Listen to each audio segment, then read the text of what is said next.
Assalamualaikum warahmatullahi wabarakatuh dan selamat sejahtera cikgu ucapkan kepada semua murid. Okey, untuk hari ini subjek Bahasa Melayu tahun 4.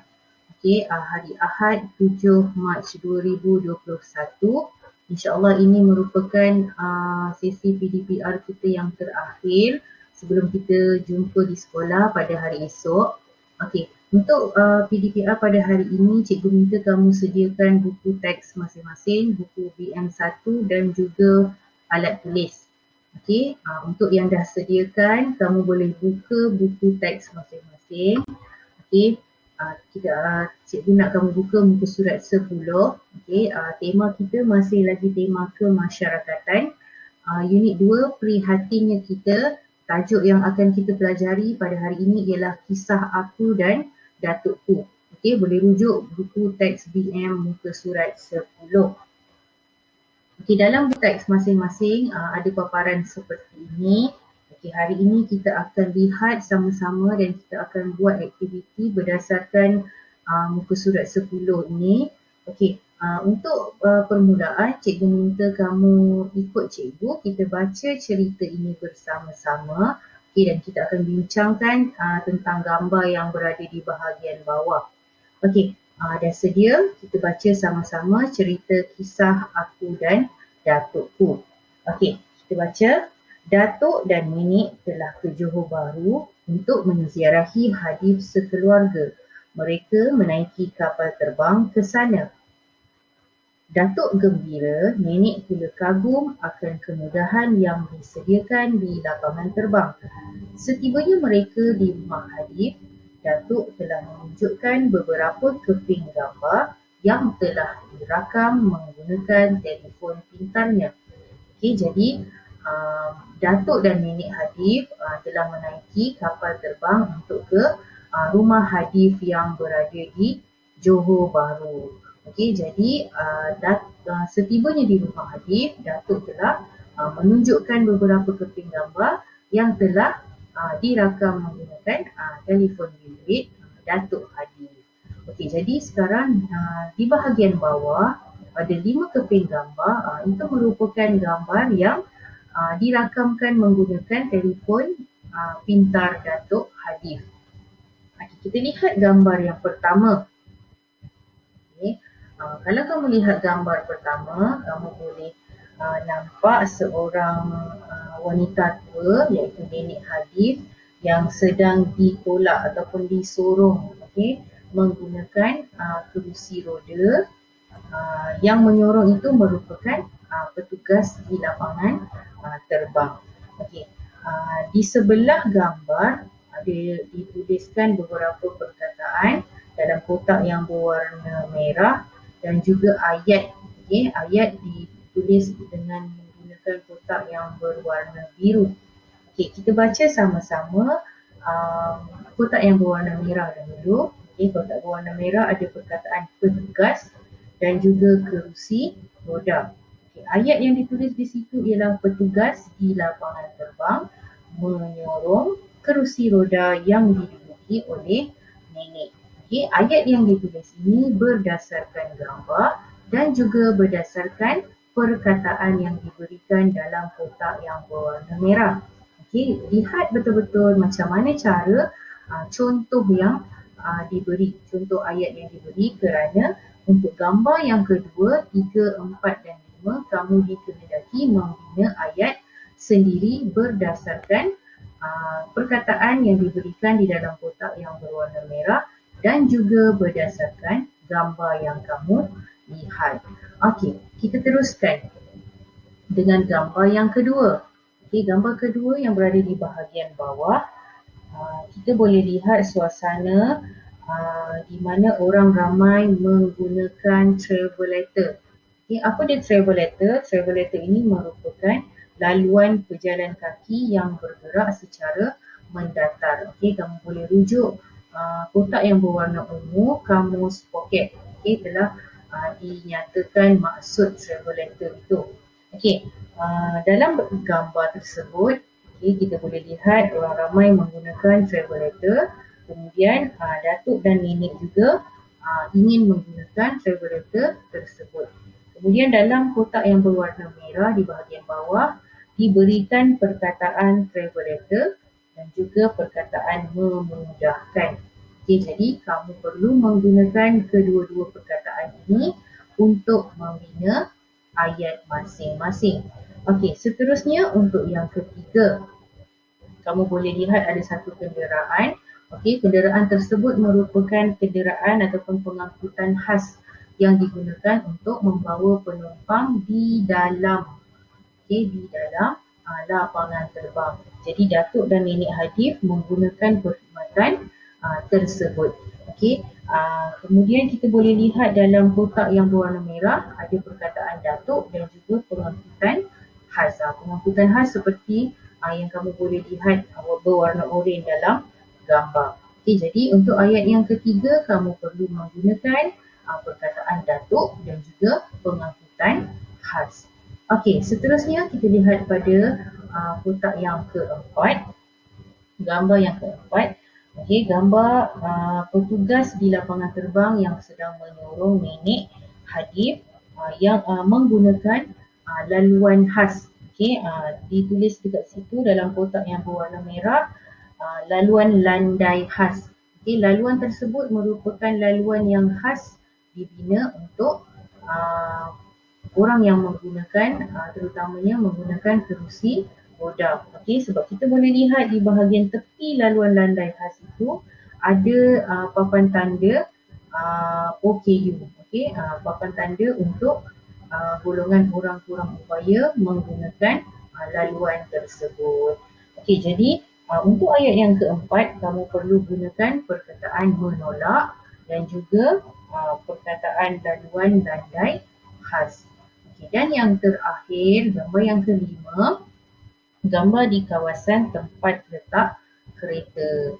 Okey, di dalam petak tempat letak kereta tersebut ada tanda yang sama dengan tanda yang ada di laluan landai khas.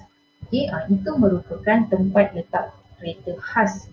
Okey, khas yang diberikan kepada orang kurang upaya, sama ada dia memandu, sama ada orang kurang upaya tersebut memandu kenderaan ataupun menjadi penumpang kenderaan yang tersebut. Jadi bolehlah meletakkan kereta di kawasan petak, petak tempat letak kereta khas untuk orang kurang upaya. Jadi untuk yang kelima kamu perlu gunakan perkataan meletakkan. Kemudian perlu juga gunakan perkataan tempat letak kereta khas. Okey, jadi ada berapa ayat yang perlu kamu bina? Ada 4 ayat bermula daripada gambar yang kedua, 3, 4 dan 5. Okey, bagaimana cara untuk membina ayat? Okay, mungkin ada antara kita ataupun kawan-kawan kita yang masih lagi lemah dalam membina ayat. Okey, untuk sesiapa yang masih lagi lemah membina ayat, kamu boleh rujuk teknik ini. Okey, boleh gunakan teknik skop. Okey, apa dia skop? Okey, teknik skop ini merupakan singkatan bagi perkataan. Kita tengok yang tulisan merah, S merupakan subjek dalam kurungan siapa. Bila kita nak bina ayat, kita mesti gunakan siapa. Siapa yang pertama sekali mesti gunakan siapa. Siapa biasanya menggunakan kata nama. Kata nama tu apa? Nama orang biasanya. Hadif, Datuk, petugas lapangan terbang, nenek, itu semua merupakan orang ataupun subjek ataupun siapa. Kita nak cerita tentang siapa. Okey, kemudian yang berwarna hijau K merupakan kata kerja. Apa dia kata kerja? Perbuatan. Contohnya berjalan, menolak, berlari, menyorong, itu semua merupakan kata kerja. Kemudian O berwarna biru merupakan singkatan bagi objek. Objek ini kita boleh lihat berdasarkan kata kerja yang telah kita tulis. Contohnya kita pilih kata kerja menyorong ataupun menolak. Apa yang kita tolak? Mestilah kalau dalam gambar ni menolak kerusi roda. Jadi kerusi roda merupakan objek. Okey, dan yang terakhir merupakan perluasan. Perluasan ini merupakan pelengkap bagi ayat yang telah kita bina.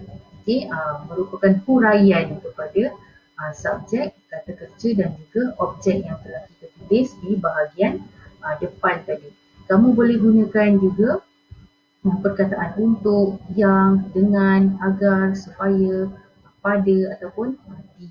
Ataupun boleh juga guna perkataan lain selain daripada itu yang bersesuaian dengan ayat yang kamu bina di bahagian hadapan, bahagian subjek, kata kerja dan juga objek tadi. Okey, ini cikgu beri nota ini untuk murid-murid ataupun pada kamu yang masih lagi lemah untuk membina ayat. Tapi siapa yang dah pandai bina ayat, tak perlu rujuk pada teknik ini, kamu dah boleh bina ayat dengan lengkap dan juga ayat yang gramatis. Okey, kita tengok seterusnya. Cikgu dah sediakan yang ini contoh. Okey, contoh di sini. Cikgu gunakan gambar yang pertama tadi yang telah diberikan contoh ayat. Okay, ayatnya cikgu tuliskan semula di bahagian bawah gambar. Petugas di lapangan terbang menyorong kerusi roda yang diduduki oleh nenek. Okay, cikgu pecahkan ayat ini kepada penggunaan teknik skop. Okay, kita lihat subjek ataupun siapa. Okay, garisan yang berwarna biru. Siapa merupakan petugas di lapangan terbang. Buat apa ataupun kata kerja, apa yang mereka lakukan. Okay, apa yang dia lakukan? Menyorong. Menyorong merupakan kata kerja ataupun perbuatan yang dilakukan. Kemudian kita lihat pada garisan yang seterusnya, kerusi roda. Okay, kerusi roda merupakan objek. Okay, berdasarkan kata kerja, kita boleh lihat menyorong apa? Okay, menyorong kerusi roda. Kerusi roda merupakan objek. Dan yang terakhir, perluasan ataupun keterangan tambahan mengenai ayat tadi, okay, yang diduduki oleh nenek. Okey, bila kita bina ayat, pastikan ada tanda noktah di bahagian belakang. Okey, barulah ayat tersebut merupakan ayat yang lengkap. Okey, bagaimana cara untuk membina ayat? Yang pertama, mesti permulaan ayat menggunakan huruf besar. Dan yang terakhir di bahagian belakang mesti ada tanda nokta. Okey, itulah cara untuk kita membina ayat. Okey, kita lihat pada gambar seterusnya. Ini gambar yang kedua. Cikgu minta kamu bina ayat menggunakan perkataan travel letter dan juga memudahkan. Okey, ini untuk gambar yang kedua. Seterusnya, gambar yang ketiga, gunakan perkataan datuk dan juga pengangkutan khas. Okay. Setiap ayat yang kamu bina mesti menggunakan perkataan yang diberikan dalam gambar. Okay. Ini yang ketiga. Yang keempat, gunakan perkataan menolak dan juga laluan landai khas. Dan yang terakhir, gunakan perkataan meletakkan dan juga perkataan tempat letak kereta khas. Okey, bagi yang masih lemah membina ayat, boleh gunakan teknik skop, okey, tapi pastikan teknik skop itu digabungkan dengan perkataan yang ada dalam kotak yang berwarna merah. Bagi siapa yang dah mahir membina ayat, tak perlu lagi rujuk pada teknik skop, boleh terus bina ayat masing-masing. Okey, cikgu nak kamu siapkan latihan ini dalam buku BM1. Okey, tuliskan hari, tarikh dan juga tajuk. Okey, kemudian cikgu nak kamu tulis nombor. Okey, nombor 1. Kamu salin saja ayat yang pertama. Okey, untuk nombor 2, cikgu nak kamu tulis dulu perkataan ni. Okey, travel letter dan sempang memudahkan. Okay, kemudian bawah barulah kamu bina ayat dia.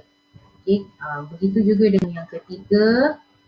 Okay, yang ketiga, tulis dulu perkataan datuk, pengangkutan khas, baru bina ayat di bahagian bawah sehinggalah ayat yang ke-5.